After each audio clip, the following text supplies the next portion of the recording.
একজন প্রশ্ন করেছিল যে আপনি এখন আওয়ামী লীগের ব্যাপারে তো বেশ সফট, এই আপনি একটু আগে বললেন সফট কেন? আমি একটা কথা বলি, আমার প্রতিপক্ষের হাত থেকে যখন তলোয়ারটা পড়ে যায় তখন তার প্রোটেকশন দেওয়ার নৈতিক দায়িত্ব আমার। আমি আমার তলোয়ার দিয়ে তাকে আঘাত করতে পারি না, ওটা বীরের কাজ না, ওটা কাপুরুষের কাজ। সুতরাং এখন আওয়ামী লীগের সমস্ত অধিকার রক্ষা যদি আমি করতে পারি, আমরা করতে পারি, এই সরকার করতে পারে, সেখানেই ডিফারেন্সটা হবে আপনার সাথে আগের সরকারের। আগের সরকারের কেউ কেউ এমন কাজ করেছে যে তাদের বিচারের মুখোমুখি হওয়া উচিত। ব্যারিস্টার রুমিন ফারহানা এই সম্পর্কে কি বলেন?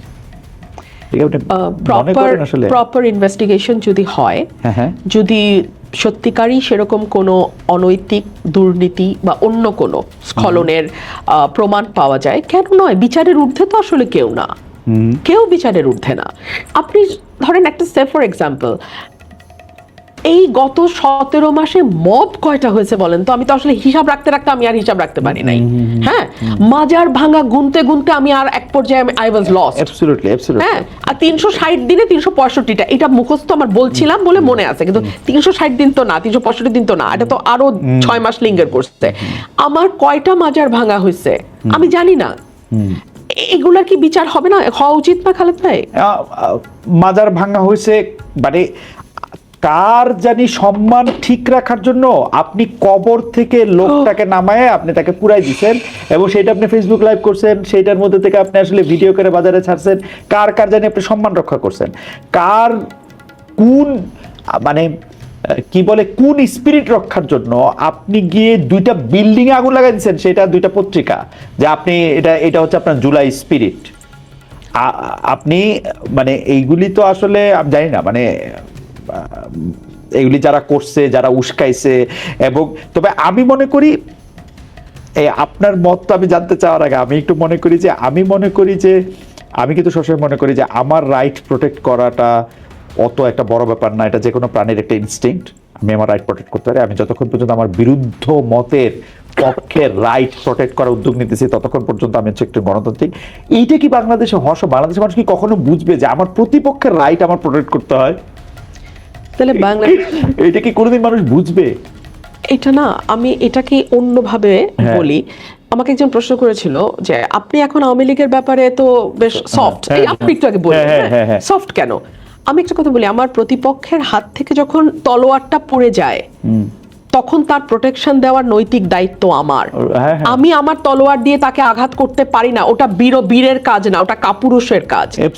সুতরাং এখন আওয়ামী লীগের সমস্ত অধিকার রক্ষা যদি আমি করতে পারি, আমরা করতে পারি, এই সরকার করতে পারে, সেখানেই ডিফারেন্সটা হবে আপনার সাথে আগের সরকারের।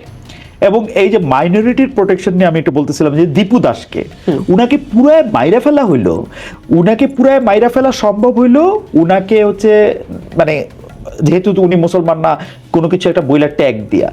এইটা আপনার কি মনে হয়, এটা আমরা বন্ধ হইতে দেখবো? আমরা যে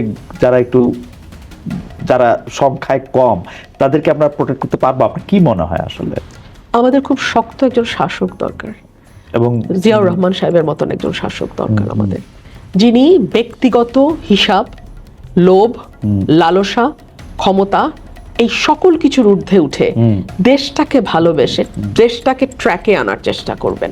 এইটুকুই আমি বলতে পারি। বারবার একটা কথা বলা হয় যে আমাদের আওয়ামী লীগের সময় মানে আগে সরকারের সময় আমরা নামাজ পড়তে পারি নাই, আমাদেরকে এই করা হয়েছে। আমার কাছে তো মানে দু একটা আমি কোনো কিছু নিয়ে তর্ক করতে চাই না, কিন্তু ঘটনা হইতেছে যে আমারে কোনো কিছু করতে দেওয়া হয় নাই, এই জন্য আমি তো আরো বেশি করে এই সময় এসে করতে দিব। এইটা কি আমাদের কোনো ক্যাম্পেইন করার, কোনো কিছু বোঝানোর? আপনি তো এবার হাটে মাঠে ঘাটে ঘুরলেন, আপনার যে কি মনে হলো, এটা কি মানুষ বোঝে? মানে বাংলাদেশের যে গ্রামগুলির কথা আপনি বললেন, সেই গ্রামের মানুষেরা কি তাদের মানে অন্য ধর্মের ভাইদের বা অন্য বিশ্বাসের মানুষদের প্রোটেক্ট করে? আমি আমার এলাকায় দেখেছি একেবারে সাধারণ মানুষ কিন্তু স্বচ্ছ এবং পরিষ্কার এবং তারা সৎ। আমার এলাকায় সন্ধ্যা হলেই নিয়মিত ওয়াজ হবে। হ্যাঁ, তারপরে 9টা 10টা থেকে রাত্র 3টা পর্যন্ত কীর্তন হবে। একেবারে আওয়াজ করে। আমার বাসা থেকে তো আমি বল্লাবাড়ির কীর্তন প্রতিদিন শুনি এবং আমার খুব ভালোও লাগে। রাত্র 2টা 3টা পর্যন্ত কীর্তন হবে।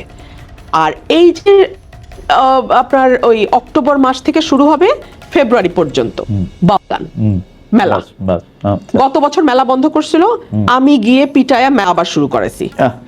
সো মানে ওখানে আমাকে চিৎকার করে মানে লাঠি হাতে যেতে হয়েছে, এন্ড আই ওয়েন্ট দেয়ার।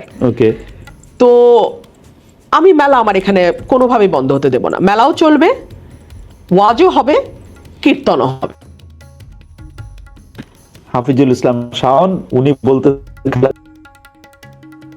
মন্ত্রণালয়ের পররাষ্ট্র মন্ত্রণালয় ভারত আর আমেরিকার নিয়ন্ত্রণে কথাটা, আমি যদি মানে এটা নিয়ে আপনার মন্তব্য আমার মন্তব্য করি, যদি খলিলুর রহমান মানে ইন্ডিয়া বা আমেরিকার লোক হয়ে থাকেন, আমি এইটার জবাবদিহি দাবি করি হচ্ছে ডক্টর মোহাম্মদ ইউনূসের কাছে।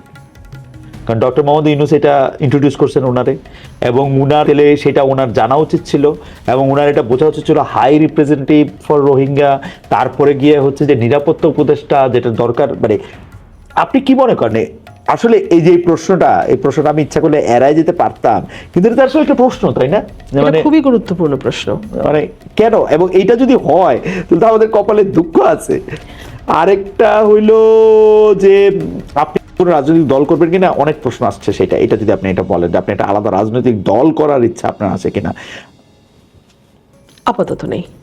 এইটার কারণটা একটু বলবেন যে আপনি কেন রাজনৈতিক দল না করে একটু ইন্ডিভিজুয়াল জায়গা থেকে জিনিসটা আপনি চিন্তা করতেছেন, আপনি এলাকার আপনার কথা শুনেও কিন্তু আমার কাছে মনে হচ্ছে আপনার চোখের সামনে আপনার গ্রাম, আপনার কনস্টিটিউশন এটা ভাসতেছে। এটা কারণটা কি, মানে মাত্র আসছেন সেখান থেকে, ওদের কথা খুব জলজল করবে, মানে সারা দেশের প্রেক্ষিতে আপনি কিছু করতে চান না এই মুহূর্তে? না, কেন না, আমি আপনাকে বলি 5ই অগস্টের পর আমরা অনেক স্বপ্ন দেখেছিলাম একটা নতুন ধারার রাজনীতি, তাই না? কি দেখলাম? চাঁদাবাজিতে গিয়ে সেটা শেষ হলো। 10 লাখ টাকা চাঁদাবাজি, না দিলে মব, তৌহিদি জনতা গিয়ে মেয়েরা মাথায় ওড়না দিল না এটা নিয়ে চেঁচামেচি, এটাতে তো দেখলাম আমরা, তাই না? আমি আপনাকে বলি, দেশে আজকের এই অবস্থার পেছনে আমাদের আত্মীয় স্বজনদের অনেক দায় আছে, এটা আমি সবসময় বলি। কিরকম? শিক্ষিত মধ্যবিত্ত বলতে যেটা বোঝায় কালচার্ড এডুকেটেড মিডল ক্লাস, তারা একটা বড় অংশ ব্রেইন ড্রেইন হয়ে দেশের বাইরে চলে গেছে। নাই, আমার পরিবারে আমি আর আমার আম্মার বয়স 90 আর আমি, সেই যে গত 60-70 বছর ধরে তারা বিদেশে পাড়ি জমানো শুরু করলেন শীতের পাখিরা, ওনারা কিন্তু আর দেশমুখী হলেন না, ওখানে ওনারা নিরাপদ জীবন যাপন করছেন। এখন বাংলাদেশে যারা রাজনীতিতে আসতে চাচ্ছে বিশেষ করে, তাদের ওই ভয়াবহ লোভের ক্ষুধা, ওই আগুন আমার পক্ষে মেটানো সম্ভব না। ওই দলের পরিণতি আরেকটা এরকমই হবে।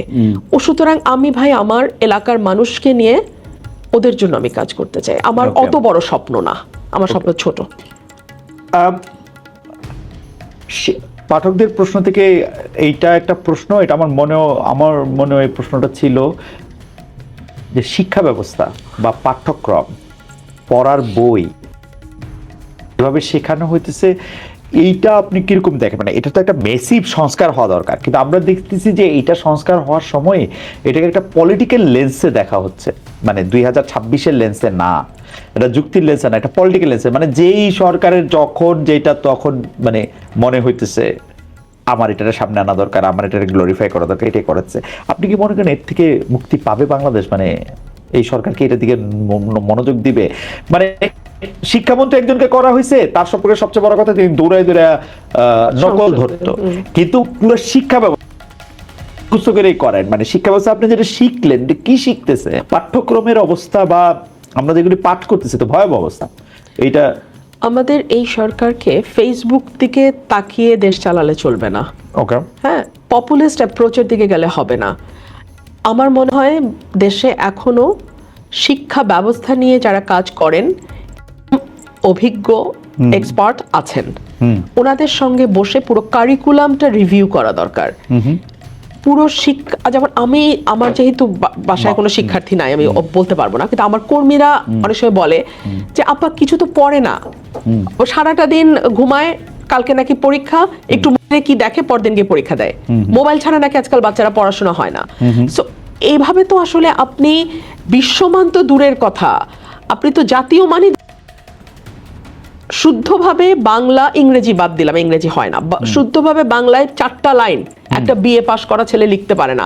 আমি লিখতে দিয়ে ধাক্কা খেয়ে আপনাকে বলতেছি না, আমি তো সাংবাদিকতা লোক হিসাবে আমার তো দেখছি যতদিন এটা লেখা ছিল 3টা শুদ্ধ বাংলা বাক্য পরপর লিখতে পারে এরকম লোকের সঙ্গে, তাই না? কোথায় দাড়ি দেয়, কোথায় কমা দেয়, আমি কিছু বুঝি না, অর্থ দাঁড়ায় না।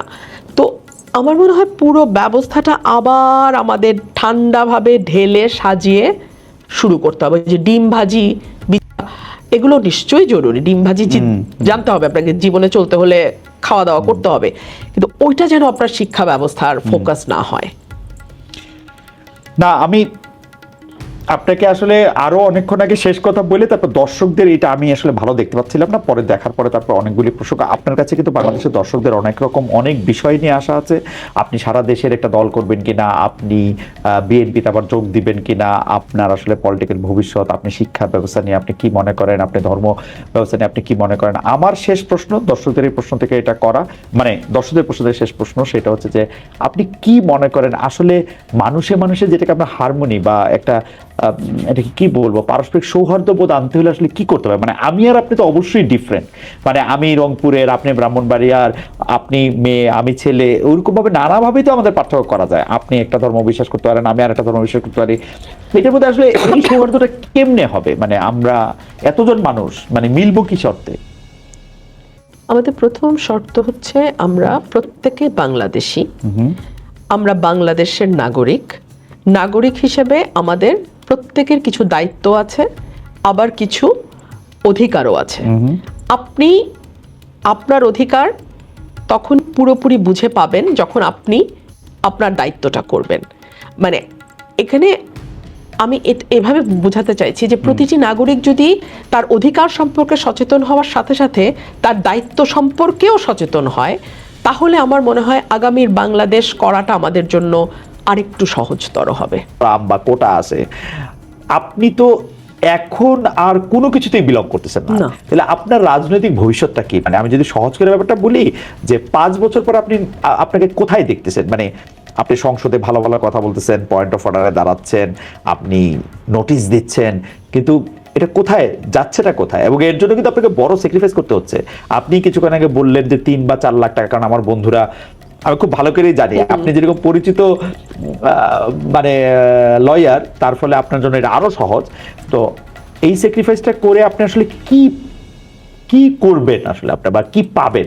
আমার এখন 1 নাম্বার কাজ, বিশ্বাস করেন আর কিছু না, আমার এলাকা